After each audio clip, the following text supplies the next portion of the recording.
Talaref, une petite phrase qui en dit long sur vous et votre communauté. La petite question, Talaref, peut être une recherche de validation pour une partie de la communauté. En effet, la notion de référence s'applique dans le domaine de la culture au sens large, comme une référence culturelle, un tableau, un artiste, une BD, mais aussi à une culture d'entreprise avec son jargon uniquement compréhensible par les salariés.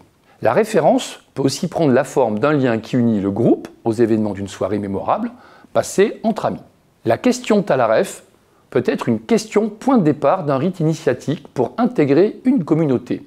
Si tu as la ref, tu as au moins un point commun avec le groupe, c'est le début de ton intégration au groupe.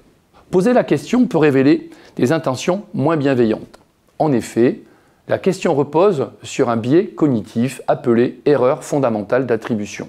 Plusieurs études ont été menées à Stanford, comme celle de John and Davis dans les années 60 et Lee Ross dans les années 70. Elles démontrent que celui qui pose des questions paraît plus cultivé aux yeux de celui qui y répond. L'erreur fondamentale d'attribution est aussi connue sous le nom d'effet Julien Lepers, en référence à la célèbre émission Question pour un champion. Ainsi, plusieurs interprétations sont possibles sur la personnalité et les intentions de celui qui pose la question. En voici les quatre principales. Interprétation numéro 1, la mise en valeur consciente ou inconsciente du questionneur au moment où il pose la question. De fait, celui qui doit répondre trouvera le questionnaire plus cultivé car connaissant la réponse à la ref. Interprétation numéro 2, la volonté du questionneur de montrer sa supériorité culturelle sur l'autre et ainsi d'avoir un levier de domination. Interprétation numéro 3, la volonté de non-inclusion de l'autre par sa mise en défaut et ainsi lui signifier qu'il ne peut pas faire partie du groupe de ceux qui savent. Interprétation numéro 4, la volonté d'exclusion d'un groupe déjà formé par sa méconnaissance de la référence. D'un point de vue marketing, la question Talaref peut être un levier de conquête de nouveaux adeptes et de fidélisation d'une communauté pour des plateformes de streaming musicaux ou les publicitaires. Des stratégies publicitaires sont ainsi développées sur la question Talaref.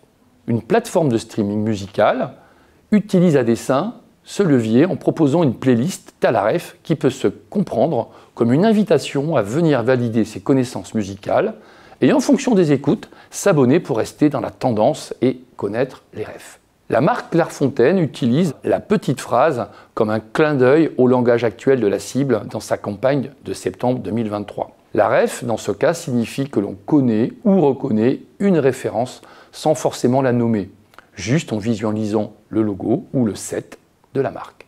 Toutefois, revendiquer l'appartenance à une communauté ou un groupe n'est pas une fin en soi. Il ne peut pas être la seule manière d'être au monde. Cela doit rester un des traits de notre identité qui est bien plus complexe qu'une simple ref.